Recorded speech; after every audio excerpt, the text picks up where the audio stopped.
Bonjour à toutes et à tous, c'est Nina, Nina Moalek. Alors nous sommes le mercredi 9 août 2017. Alors, j'aimerais vous faire écouter une vidéo très courte pour ceux qui m'ont envoyé beaucoup de messages me disant est-ce que tu pourrais nous faire écouter les prêches concernant les relations sexuelles des hommes pour nous faire vérifier les propos que tu as pu tenir et que nous puissions constater ce qui se dit de la part de certains prédicateurs. Alors bon, on va écouter ensemble une vidéo assez courte. Alors on y va, c'est parti. Lorsque le mari appelle sa femme dans son lit et que celle-ci refuse, les anges la maudissent jusqu'à ce qu'elle se réveille. Les anges la maudissent jusqu'au matin. Et combien d'hommes se plaignent aux gens de science et aux imams de ce problème que les femmes refusent lorsque les maris les appellent. Nous ne disons pas que ceci est de la soumission, mais ceci est de l'amour. Allah Jalla wa Ala a mis cela comme ordre afin que tout se passe bien dans le couple. C'est lorsqu'elle sera respectueuse que tu seras honoré, qu'elle ne lui coupe pas la parole lorsqu'il parle. Même s'il dit des conneries, c'est très important l'écoute de son mari et de se taire. D'ailleurs, le meilleur moment où la femme s'exprime, c'est quand elle se tait. C'est vraiment, tais-toi, c'est le meilleur moment où ton mari t'entend. Et qu'elle n'élève pas sa voix sur lui. Surtout pas, c'est un manque de respect. Et qu'elle l'écoute lorsqu'il s'adresse à lui. Très important. Et qu'elle lui obéit lorsqu'il lui ordonne des choses. Ça aussi, c'est très important. Et qu'elle le préserve en son absence. Et qu'elle se lève et qu'elle se précipite vers lui lorsqu'il arrive et qu'il rentre à la maison. Et le droit.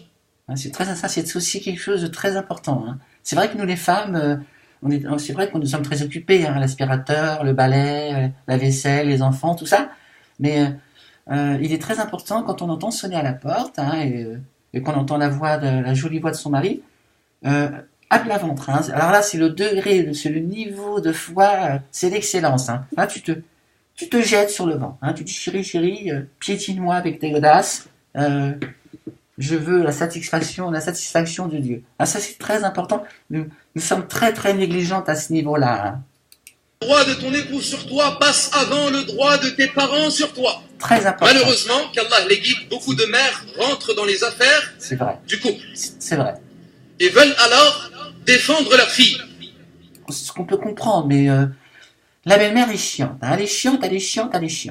Nous disons, la mère vertueuse et intelligente ne défend presque en aucun cas sa fille. Et presque, il a laissé une porte quand même pour la miséricorde.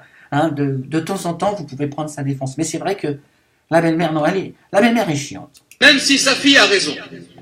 Oui. Pourquoi ? Afin de lui enseigner la patience. Voilà, c'est très important. La patience est la clé de la réussite et du salut. C'est-à-dire que si te piétine et que tu as tort, tu patientes. Tu patientes, c'est comme ça. Et le fait de ne pas se mettre en colère sur son mari. Jamais. Même si elle a raison. Et même si le mari a tort. La mère ne doit pas la défendre. Si tu as raison, tu te tais. Tu dis oui à ton mari, quoi qu'il arrive. C'est lui qui, quelque part, c'est lui qui a raison. Mais c'est comme ça. C'est ça aussi, c'est toujours la patience. La patience, la persévérance, tu vois, et la godasse. Mais elle doit lui dire de revenir vers son mari et de s'excuser et de se corriger. Et toujours pareil, tu as raison, mais tu t'excuses auprès de ton mari, et le mieux, c'est à quatre pattes. D'ailleurs, le mari aime voir sa femme à quatre pattes. La femme refuse, elle n'a pas refusé à l'homme en réalité. En Occident, on appelle ça la levrette. Ni aux parents de l'homme, mais elle a refusé à Allah. Voilà, ça c'est très très important à comprendre. Quand tu te refuses à ton mari, c'est à Allah que tu t'es refusé. Tu as refusé cette relation, cette intimité avec Dieu. Dieu vit tout cela à travers l'homme. Donc quand tu ne veux pas écarter tes cuisses, c'est un refus envers le Très-Haut. Donc c'est très important de le comprendre. Car elle est soumise à l'ordre d'Allah. Et c'est Allah qui a informé cela. Un homme n'appelle pas sa femme à son lit et qu'elle refuse, sans que celui qui est dans le ciel as-sama, c'est-à-dire Allah, sans que celui qui est dans le ciel as-sama soit en colère contre elle jusqu'à ce que soit satisfait d'elle son mari. Voilà, donc en fait, quand ton mari n'est pas content, il boude, hein, il est en érection, et il est très très très fâché parce que il ne peut pas assouvir En réalité, c'est Dieu. C'est Dieu qui boude. Dieu n'est pas content. Il dit non, là c'est trop. Allah, il a un peu, tu vois, il relutte comme qu'un. Hein, oui, quelque part, il est. Hein. C'est-à-dire jusqu'à ce qu'ils se réconcilient. S'ils ne se sont pas réconciliés, Allah est en colère contre elles. Sache, ya amat Allah, que la satisfaction d'Allah est dans la satisfaction de ton mari. Et que la colère d'Allah est dans la colère de ton mari. La femme et l'épouse n'aura accompli le devoir qu'elle a envers son Seigneur que lorsqu'elle aura accompli le devoir qu'elle a envers son mari. La considération de la femme envers son mari, comme les gens ont une considération envers leur roi ou leur gouverneur ou leur empereur.